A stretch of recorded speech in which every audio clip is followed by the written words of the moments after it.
The biggest mistake humanity made was, they started saying marriages are made in heaven, that's why it's such a mess.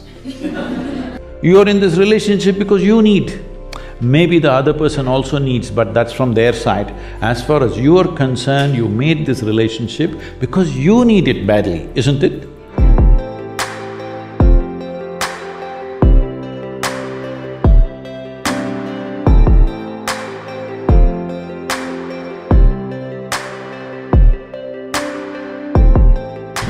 So, Sadhguru, our mothers have set amazing benchmark. The moment you say mothers, they're giving a sound ambience of babies crying. Oh, okay. Perfect. So they've set quite a big benchmark of being an ideal wife. However, I, or girls of my generation, feel that we cannot be as good as wife as my mother has been, or our mothers have been. So should I feel that I am falling short of in my personal life, or should I feel that I'm not giving enough justice to my marriage once I'm married? How should I feel about this? You know, our center in the United States is in Tennessee.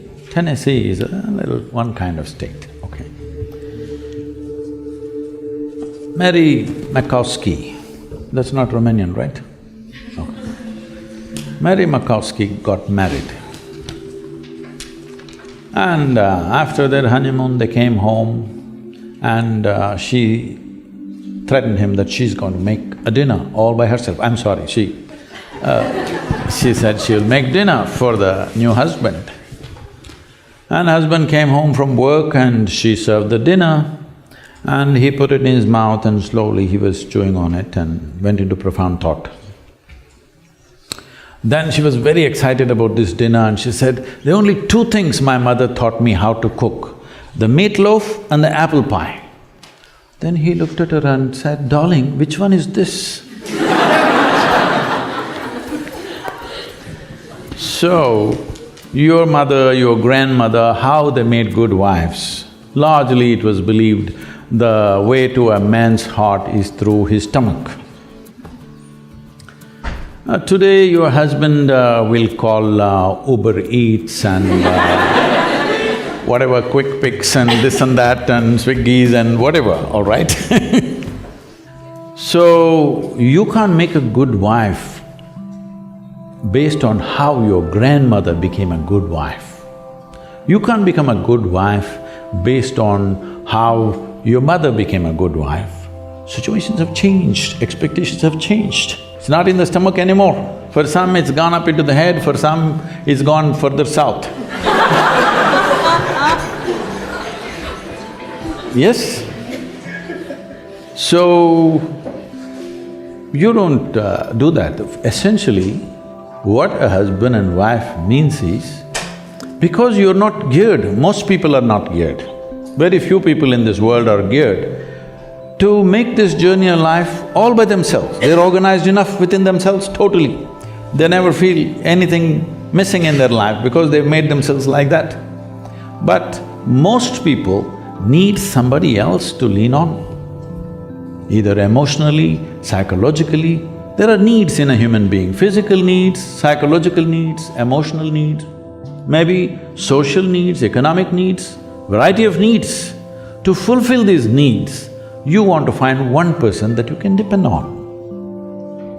Because it's very difficult even to find one person with whom you can share everything that you have, your body, mind, emotion and works.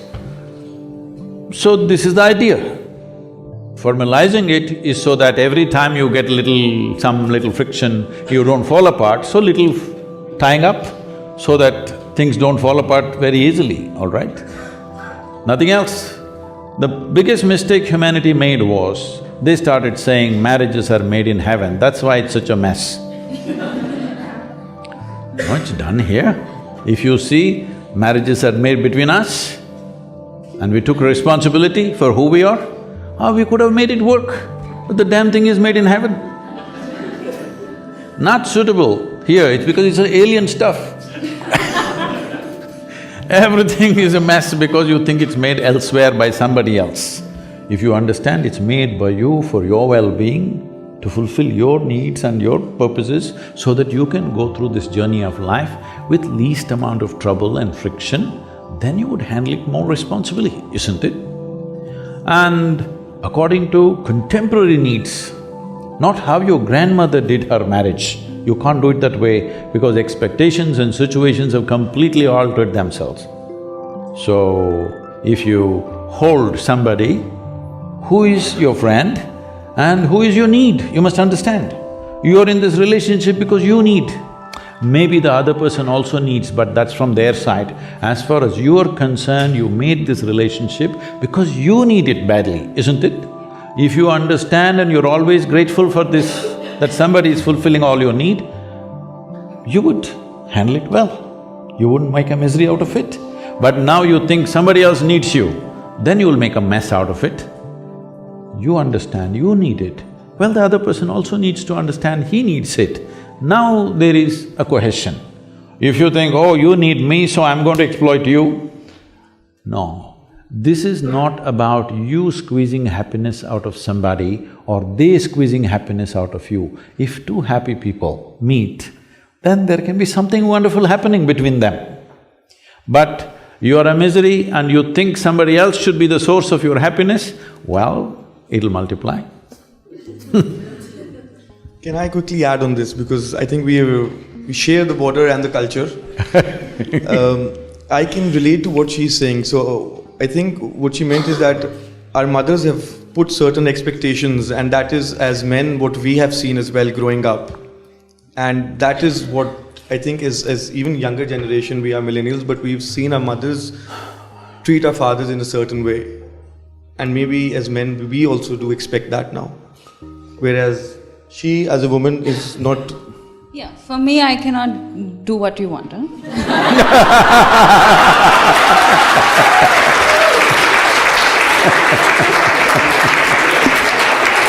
And if my future husband is seeing this… She is from the wrong side of the border.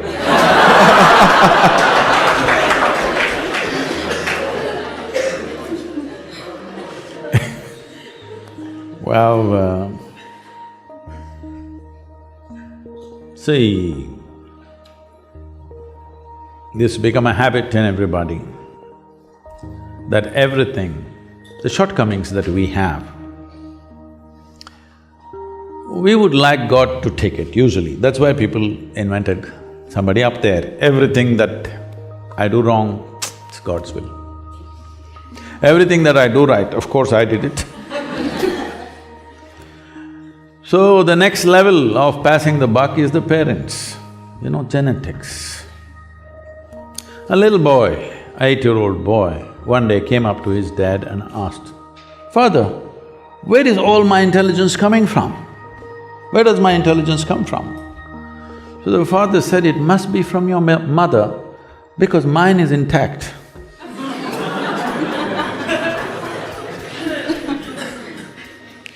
So, everybody wants to pass it somewhere. This is the most fundamental thing. If you want to blossom as a human being, this is the most fundamental thing, that you understand. For everything that you are and everything that you are not is fundamentally your responsibility. All the things that you are, all the things that you are not yet, only if you say I'm responsible, you'll explore the full depth of possibilities that you hold. Otherwise, I got bad genes, so what can I do? God is, sitting and standing, you guys are talking God, this is happening everywhere, in different ways, in some cultures more, some cultures less. Whenever something doesn't happen, God's will. This has to stop. This is my fundamental mission. Religion to responsibility.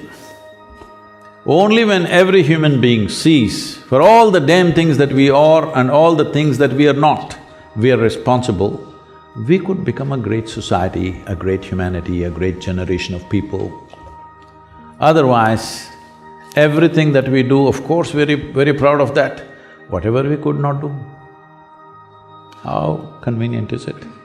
If that is not invisible, of course parents, next level.